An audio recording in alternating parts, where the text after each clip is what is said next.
Introducing the newest resource for those working in the Catholic Church. Stick around and we'll tell you more. Hey there, and welcome to the eCatholic Vlogcast, where we're on a mission to reverse the trend of not so great Catholic digital communication. I'm your host, Matthew Kurtz, joined by the man with the plan, Joe Garcia.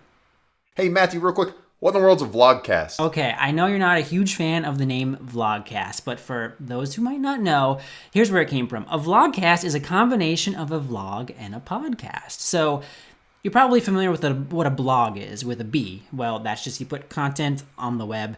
A vlog makes blog content come to life using video as a format, but not only are these going to be videos on YouTube, we're also going to do double duty, post the audio as a podcast, hence the eCatholic Vlogcast. Pretty cool, right? Awesome. Hey, why don't you tell people why we're doing this? Well, the reason why we're doing this is basically there's two kind of realizations we came to and thought that this would be a good way to serve people who work for the church. The first realization was kind of a hard one to come to, but it was that on the whole, non-Catholic churches use digital communication, marketing, and branding better than Catholic churches do.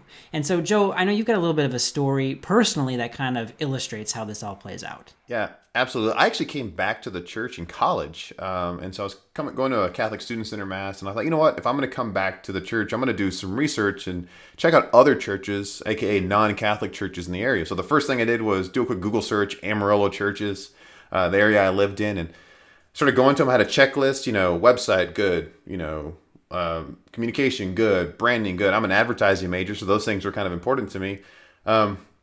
What happened was most of the non-Catholic churches I went to just checked off a lot more boxes than the Catholic churches I visited. And so I think that's one of the big things we're looking to do here is like, hey, how do we get a lot of these Catholic churches just up to speed on branding, just better communication in communication and digital media?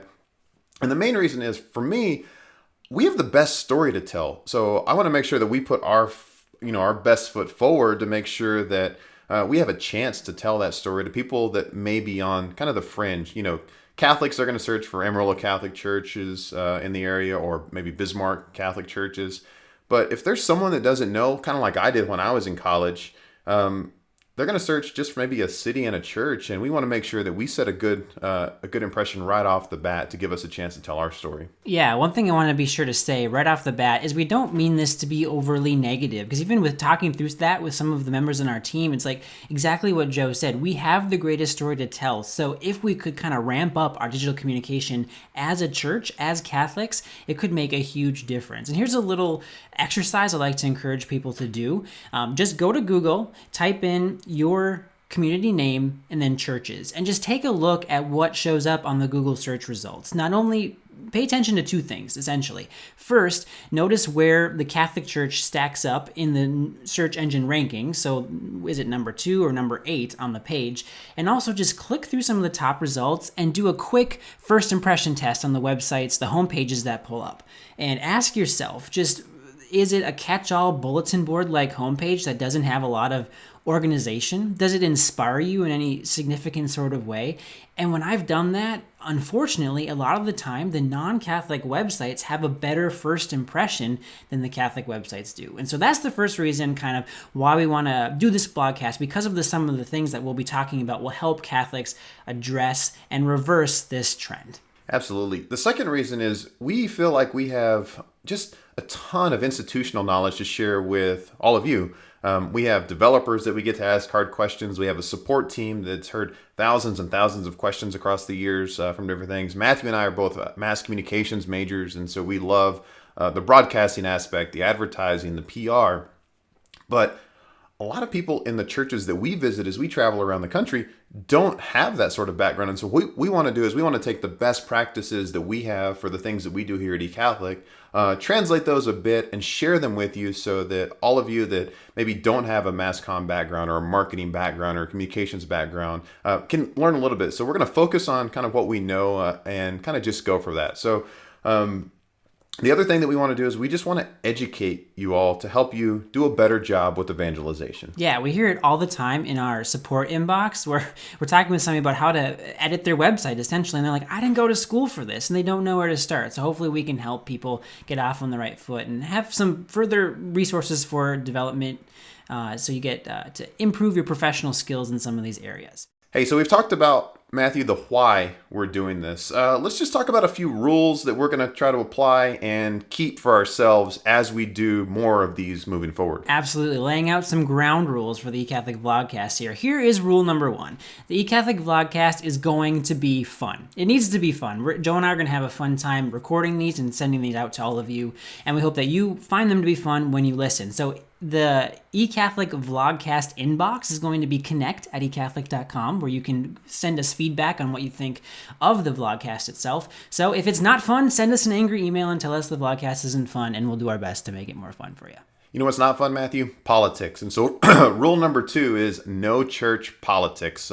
No theology. We're not going to talk about things that we're not 100% familiar with or maybe experts in. We're going to talk about things that we do know, things that we enjoy. So we're going to keep to technology, communication, design, photography, marketing, leadership, and even some Catholic work culture. So we're going to throw in some fun, lighter topics as we go down the road, but kind of as we go, keep us on track, and we're going to try to keep each other on track, which kind of follows into rule number 3. Matthew, you want to tell us a little more about that? Yeah, rule number 3. So as we were kind of embarking on this eCatholic Vlogcast project, I did a scouting report of other podcasts, especially Catholic podcasts out there.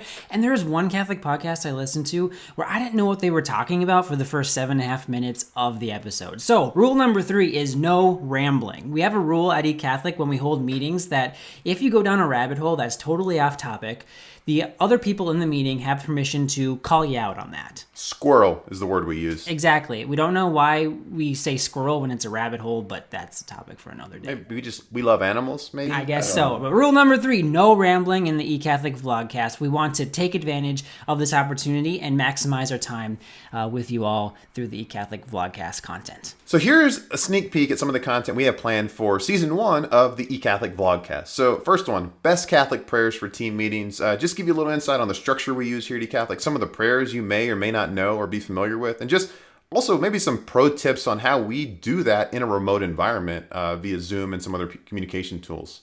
Number 2, I think, is probably maybe one of the most beneficial ones early on. We get emails all the time about, hey, Father's email got spoofed and he's asking for $500 gift cards and people are sending them to him. So what we want to do is we want to help you prevent that from happening, how to educate yourselves, parishioners, and what technical things to look for. To be honest, it's something that happens. It's called phishing, scamming, those sorts of things. And it happens to us sometimes. We get random emails from our CEO, Josh Simmons, from time to time.